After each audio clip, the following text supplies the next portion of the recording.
Hey, what's up, gentlemen? Chris here with Elite Level Leader, and welcome to the Battleground.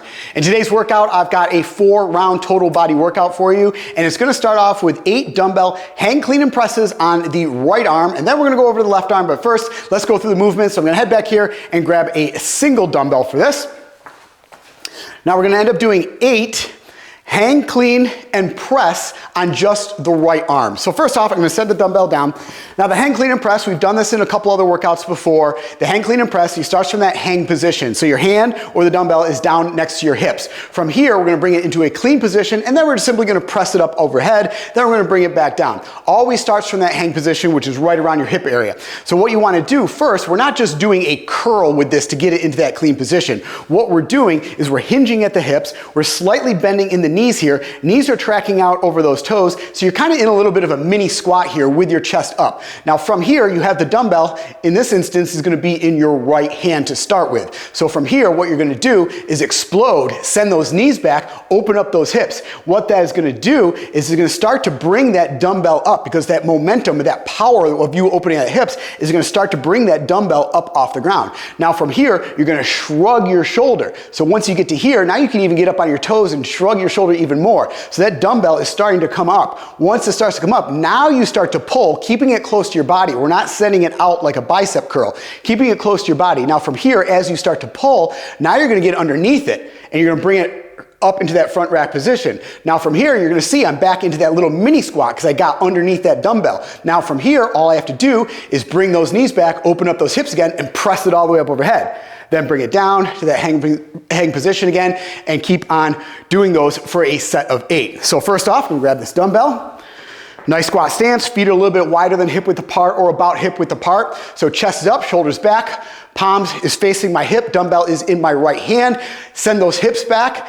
Knees are tracking out over those toes. I'm in this little mini squat. What I'm gonna do is I'm gonna explode, then I'm gonna bring that dumbbell up, get in that hang position here, and then I'm going to get underneath that dumbbell so I'm ready to do a push press all the way up. So from here, open up those hips, get underneath it. Now from here, I have this hand out here just to kind of create some balance here. Now I'm in that mini squat again. Now I can just press it up overhead. So back down, hang position, clean it up, press, and back down, clean it up, and press. You're gonna do 8 of these hang clean and press on the right side. Now, once you've done 8 on that right side, guess what we're gonna do? We're gonna switch off and we're gonna do 8 on the left side. So same thing we were doing before, just on the left side. After you complete 8 of those, now what we're gonna do is 10 dumbbell overhead front forward lunges on the right side. Once again, we're doing right side first, then left side.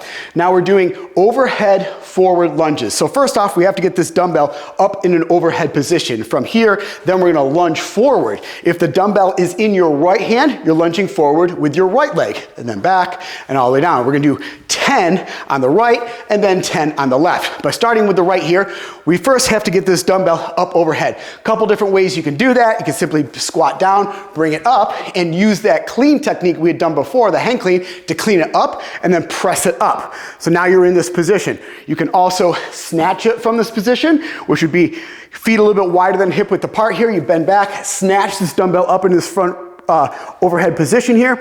Now, when you have this dumbbell in this overhead position, you wanna make sure that everything is stacked nicely. So wrist, elbows, shoulder, all in a line here. So everything's stacked nicely here. We don't want that dumbbell going out in front or behind. Also, keep that bicep really close to your ear. We don't want this dumbbell flailing off to the side or up over the top of your head. So really engage your tricep and your lats and your traps to keep that dumbbell up overhead.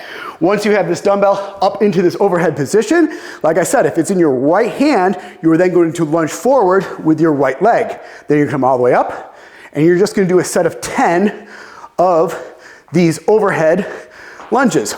Once you've completed 10 of those, then you're gonna switch off to the left side. You're gonna do 10 on that left side, dumbbell in the left hand, lunging forward with that left leg. A couple things I wanna go over in the lunges. So first off, I mentioned before, keeping that bicep close to your ear, engaging your tricep, everything is stacked nicely.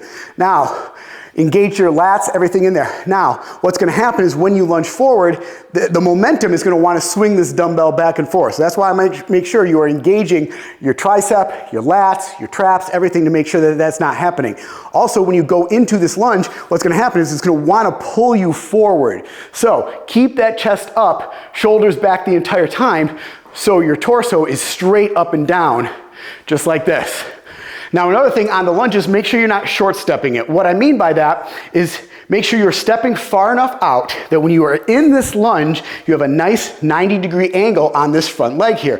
What happens is if you short step it and you go into this lunge, what's gonna happen is this knee goes out way over the top of your toe, your heel comes off the ground, puts a lot of extra added strain on your knee and your ankle, and you just don't have as good balance either. So make sure you are stepping out far enough and you're not short stepping that.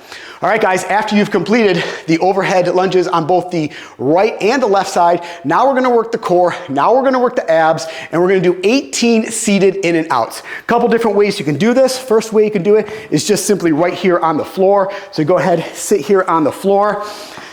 You're gonna have your feet together, knees together. What's gonna happen is you're gonna put your hands on your sides, just behind your butt. You're gonna lean back about 45 degrees. From here, you're gonna pull your feet up off the ground, your heels off the ground, and we're just gonna pull the knees into the chest and then kick them all the way straight out. So this is a seated in and out, really engaging that core, engaging those abs. You're gonna do a set of 18 of these. Now, to kind of enhance this even more, if you have a bench, you could do them on a bench. This allows you to get a little bit more range of motion on the seated in and outs. You can grab the sides of the bench. So from here, I'm leaning back about 45 degrees, but I can bring my feet down farther because the floor is not in the way. From here, now I can really engage and open up those core, or open up that core and those abs at the top and really get a further range of motion and engage those abs. So that's the two different options you can do for that. If you have a bench or a chair or something, I highly recommend doing that. If not, you can just go ahead and do those 18 seated in and outs on the floor. Then after you've completed those, you're gonna go ahead and rest for 1 minute. That completes one round of this workout. And like I said, guys, we're gonna end up doing a total of 4 rounds today. All right, guys, that is the workout of the day. I'll see you right back here in the Battleground for the next workout. And as always, guys, make sure you check out EliteLevelLeader.com for more training programs and to enlist today.